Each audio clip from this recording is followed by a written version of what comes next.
Welcome back to our budget special, and fresh from handing down his pre-election budget, Josh Frydenberg joins me live now at the desk. Why shouldn't we think this $8.6 billion going out in 6 months is not an attempt to throw cash at people to buy their votes? Well, Kieran, the number one topic of discussion around the kitchen tables of Australia right now is cost of living pressures. And near the top of that list is the higher fuel prices at more than $2 a litre. Now, government has within its power the ability to reduce the excise. And that's what we've done substantially tonight, cutting it by half. And that money will flow through to the Bowser and therefore to the pockets of Australians. And for many Australians... will it? It will. But you can't be sure of that. Well, because one day's fluctuation on the oil price could swallow that up. But what I can tell you is that by cutting the excise, there you will see the fuel price, the petrol price, more than 22 cents lower than what it otherwise would be. Now, you're right that international oil prices are very volatile. In fact, a barrel of oil has gone up by 50% since the start of the pandemic. But what we have done is take action within our responsibility around the excise to help deliver for Australian families because we've heard them. You can't guarantee it's going to be cheaper because you're not in control of the international oil price. But I can tell you... You could swallow it up in the fluctuation. Well, but as you would appreciate, when you cut the fuel excise in half, that's more than 22 cents that doesn't have to be paid by the petrol company, and therefore doesn't have to be passed on to the consumer. You're going to pay $1,500 payment to low and middle income earners as of July 1. We know there are inflationary pressures already in the system. The budget forecasting 4.25% inflation for the next financial year.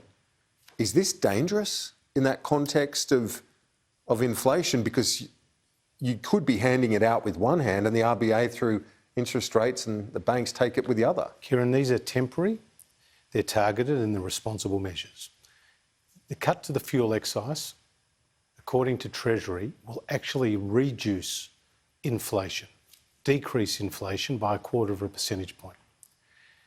The total package that we're talking about here is less than 0.5% of GDP. So you have to keep into perspective and in context what we have done today compared to the size of the economy. Treasury have factored in to their forecasts, including for that inflation rate of 4.25%, these measures, and they say that inflation will fall to 3% in the next year. So it's not risky, given the high inflation we see internationally? We're seeking to get the balance right here, Kieran. It's a judgment. You don't think it's a risk? I think it's an important step that is balanced, that is responsible, but that responds also to the needs of Australians who are seeing higher cost of living pressures right now. That's true, but if you're giving, say, that payment, $1,500 as of July 1... Well, firstly, it's a $420 payment that we've announced tonight. Sure. It's on top of the $1,080. But it gets to $1,500. So it takes them to $1,500, which is real cost of living relief, but it's also consistent with our values because it's lower taxes. It is, but it also comes in the context of globally an inflationary environment, and now you've got also $250 payments going to pensioners, those on welfare cards and so on. A lot of those people will spend every cent of that. Now, obviously they're doing it tough. Cost of living is an issue. We all know that, but it's also a risk, is it not, in terms of inflation? So what we've sought to do here is to bank the vast majority of the revenue upgrades that have come from a stronger economy, more people being in work, fewer people on welfare, to the bottom line. So that improves by more than $100 billion by the end of the forward estimates. That's a very significant improvement to the bottom line. And what I said is that's the fastest and strongest and largest improvement to the budget bottom line in over 70 years. But at the same time, we recognise that Australian families right now are being very challenged. Their household budgets and balance sheets are under stress as a result of these higher cost of living pressures. $100 billion, you say the bottom line has improved. It's due to luck, though, isn't it, with commodity prices as opposed to budget restraint? I'm very glad you asked me that question, Kieran. 3/4 of those higher revenue upgrades is due to improvements in the labour market. So that's more people in work, paying tax, and fewer people on welfare. We have been particularly conservative when it comes to commodity price forecasts. The Labor Party baked in to their long-term assumptions higher commodity prices when iron ore was $180. We have iron ore today in the budget at $55, even though it's been tracking at above $130. The government's cutting foreign aid as per the forward estimates. Is there any wonder the Solomon Islands is open to China's embrace? Well, that's actually not true. What we've increased in this budget... In real terms, is there an increase in foreign aid? Well, the aid budget is $4.5 billion, what we're saying. There's no increase. There's some temporary support of about $500 million, and there's $4 billion of base funding. And what you'll find is about $1 billion of that $4 billion is going into the Pacific. And that includes Papua New Guinea, Solomon Islands. There's no increase in it. And you can see the Solomon Islands open to China's embrace. Has the government been negligent on that? Well, who was there recently when there was domestic unrest in the Solomon Islands? It was the Australian government that was quick So on the they should be grateful for what they get? No, we are important partners for the Solomon Islands as they are important partners for us. The Prime Minister and I and the rest of the National Security Committee and indeed the government are very concerned about these reports about China extending their influence in the Solomon Islands.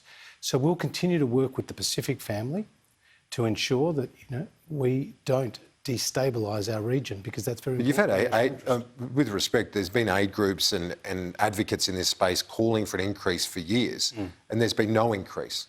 Well, as you can see, we're paying and supporting some $4 billion a year in base funding.